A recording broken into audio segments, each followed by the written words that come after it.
Magandang hapon sa inyo lahat. Ito ulit ang inyong lingkod, Mike Padua, at narito ulit tayo sa ating update sa ating panahon.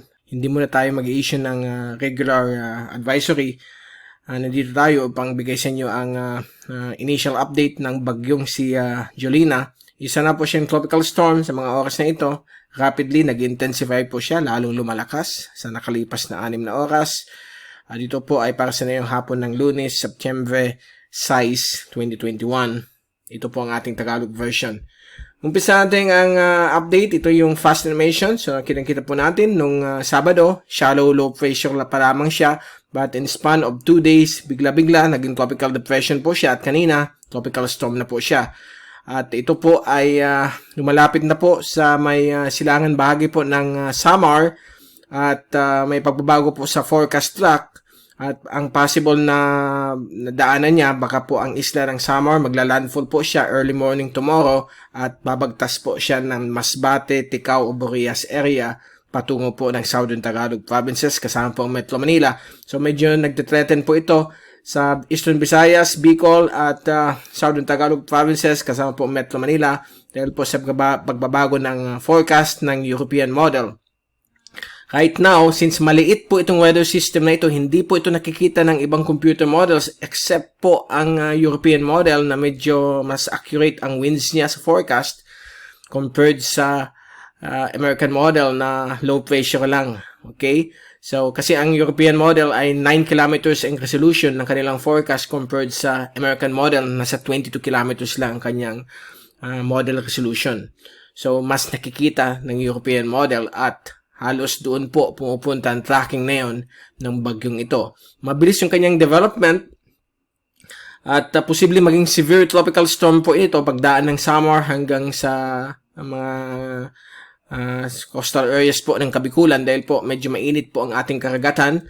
Alam natin mayroon tayong climate change na yun, umiinit ang ating temperatura kaya lumalakas po ang mga bagyo na ang bilis pa ng development nila. Kaya mag-take all necessary precautions tayo dahil may kasama din po itong ulan at bugso ng hangin na hindi lalampas po ng 80 kph or 90 kph at may possibility na maging severe tropical storm pa po ito.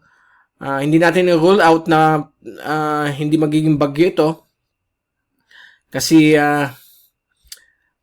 nakikita natin ang kanyang development kasi napakaliit nitong system na ito. Nandito po siya. Itong si 94W na nauna pa nga ito kaysa dito. Okay? Magiging bagyo rin po ito. But ang kanyang tracking ay patungo po dito sa may Taiwan or Okinawa area. So, papakita natin sa inyo yung zoom in satellite animation ng windy.com.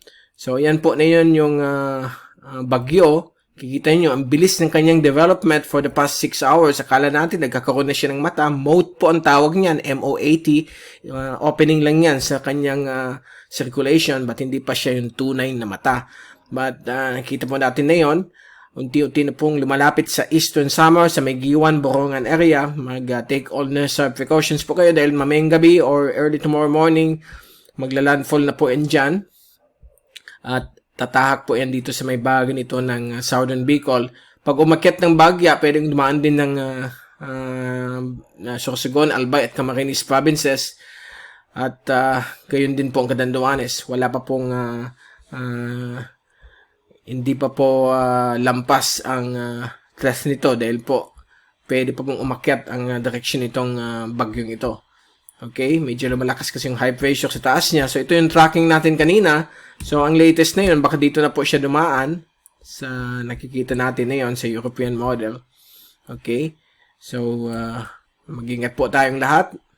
Yung mga nasa low-lying areas, mga coastal areas, dahil po posible magkaroon ng mga paglalaki ng alon, coastal flooding, at yung mga pagbabaha pag malalakas po yung ulan. Although maliit lang siya, sana magbilis yung kanyang takbo para hindi masyadong tumagal yung mga pag-ulan sa atin at yung hangin na dala nitong bagyong ito. Hindi po siya typhoon, but sinusubaybayan po natin for any rapid intensification kasi patuloy pa rin yung kanyang rapid intensification. Kanina po, ito, kaninang umaga, 55 kph lamang po siya, tropical depression. But sa mga oras na ito, sa latest, from 55 na yun po, 75 kph na po siya, tropical storm na po siya, at papalapit na po dito sa may Eastern Samar. So, makikita natin yan by tomorrow morning. Malalaman natin kung saan talaga ang tunay na track niya. So, ang dapat tandaan natin ay dito po sa area of uncertainty. Dahil po dito sa cone of uncertainty na ito, dyan po ang possible na tracking ng bagyo. It's either magta-track po siya to the south or more to the north. Pero right now, bumababa yung cone of uncertainty. So, ang northern portions ng Visayas, northern Panay, gayon din po ang Mindoro ay nasa possible area of uncertainty na rin po kayo dahil po sa pagbabago ng forecast models. Ito po yung global typhoon models kanina, mga 3 p.m. Wala pa po yung European model, but later pag lumabas yan, dito po ang tracking yan. Okay? More to the south. So, ang buong Luzon, Mindoro, Northern Visayas, Bicol Region, Eastern Visayas, Masbate, ay nasa possible track nitong system dahil mababa po ang forecast uncertainty dahil isang model lang nagpapakita dito. Although yung iba, medyo mataas yung kanyang tracking, but nakikita natin na yun sa satellite na medyo nag-west pa rin yung kanyang galaw. So, possible po ang Masbate, pwedeng daanan nito. So, mag-iingat po tayong lahat, mga kababayan natin dyan sa Masbate na nanonood sa ating YouTube update at Facebook video ng ating panahon. Okay, ito po yung oceanic heat content, yung init ng dagat, yung energy po para lumakas yung bagyo. Kita po natin, medyo dumadaan pa rin siya sa mainit na karagatan. Pag once maglandfall po sa may summer, posibleng humina po siya, but hindi natin sure kasi in the past, sa history, yung bagyong Glenda, bagyong Milenyo, pag tama po ng summer, hindi pa rin humihina, lumalakas pa habang dumadaan po sa may south of Bicol. So, yan po ang medyo nakaka-worry. So, mag-ingat lang po tayo at take all necessary precautions. At pagdating ng ulan for the next 3 days, tingnan niyo yung ulan. Hanggang Central Luzon, naka-violet po. Ibig sabihin, posibleng magkaroon po tayo ng heavy to extreme rainfall from Eastern Visayas, Northern Visayas, Bicol Region. Okay, kasama din po ang ibang bahagi ng Visayas, Metro Manila, Central Luzon, Southern Tagalog Provinces, at ang Baguio City kasama din po dahil pag lumabas dyan yung bagyo, may mga dalang ulan po yan. So, ito po yung ulan na inaasahan natin for the next 3 days. Ito naman po yung ulan na dala ng panibagong bagyo na papasok ng PAR anytime within the next 2 days. But ang kanyang tracking ay papuntang Taiwan or Batanes. Okay? Wala masyadong threat yan sa ating landmass dahil nga nandyan si Julina. At kung titingnan natin yung rainfall forecast, since maliit lamang po siya, may mga thunderstorms pa rin sa buong Pilipinas dahil po sa monsoon trough na kasama dito, nakakabit sa bagyong ito.